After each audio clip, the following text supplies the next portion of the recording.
In the upcoming clip, Chomsky talks about activism past and present.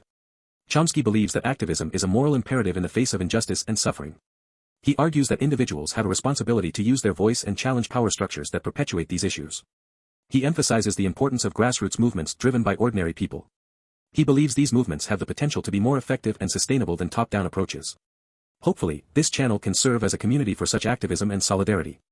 Chomsky encourages critical thinking and independent analysis of information. He believes individuals should be wary of propaganda and manipulation, and strive to understand the root causes of social problems. He emphasizes the empowering nature of activism. He believes that by participating in collective action, individuals can gain a sense of agency and work towards creating a better future. Now off to this great clip, and following some statements of Chomsky on activism. By comparative standards, it was a period of relatively decent policies, relatively. And it was mainly still a reflection of the activism of the 30s and 40s. By then already there was a major attack on labor going on, which has severely undermined it. Unfortunately, the labor union leadership contributed to this in many respects, but labor has always been at the forefront of progressive social change. This was the residue of the New Deal.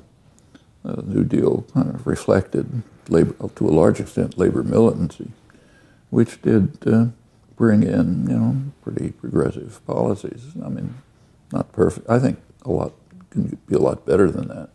And plenty of the policies in the 1950s were pretty destructive and awful.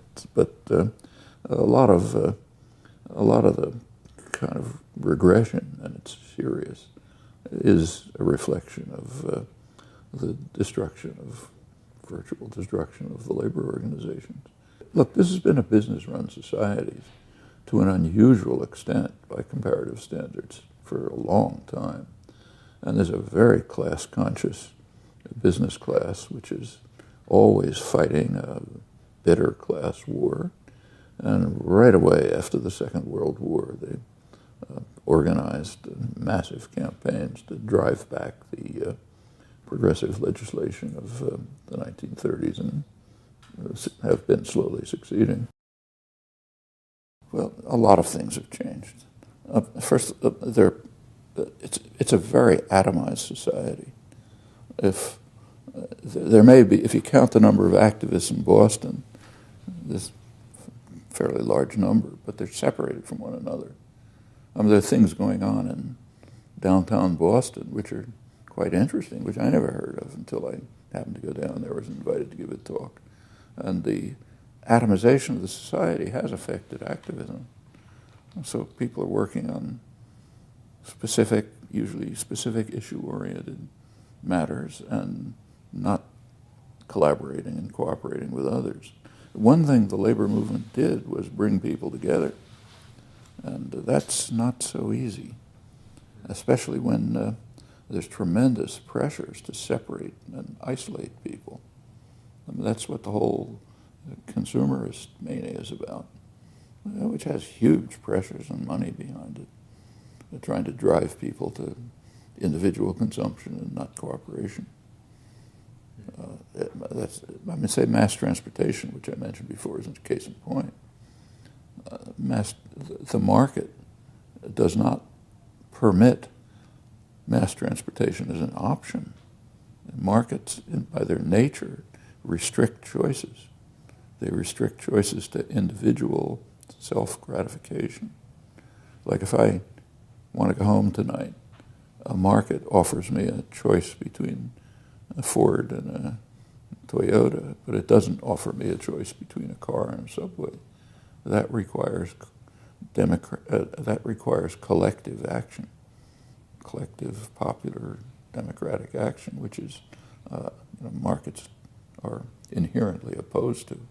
So we don't have really a market society, but to the extent that there is, has the effect of undermining constructive activism. There's plenty of other problems too, but certainly those. Labor's been a big factor. It's a huge organized mass of working people. Remember, the labor movement had virtually been destroyed in the 1920s. It was almost gone. But in the 30s, it revitalized the formation of the CIO, sit-down strikes, industrial organizing, a militant labor movement. That had a huge effect. Working people, there's nothing else like it. There's plenty of activism, but it doesn't have that base. So that's one big part, but by no means all. Like, let me say, take the women's movement, which has probably changed the society more than almost anything else you can think of in the last couple of generations. It was obviously not labor-based. In fact, it was, labor was dubious attitudes towards it. Quotes by Chomsky. How, then, does one become an activist? The easy answer would be to say that we do not become activists, we simply forget that we are. We are all born with compassion, generosity, and love for others inside us. Also, turning truth into activism is not a matter of creating a new mission, but of rediscovering the one we have always had. It's important to note that Chomsky's views on specific forms of activism and strategies can be nuanced and may evolve over time. However, his core belief in the importance of individual and collective action to create a more just and equitable world remains a constant theme throughout his work. Well, I hope you liked the video and give the channel a subscribe. You can now become a member of the channel by joining. It would be of great help so I can produce these videos. Now, take care and bye-bye.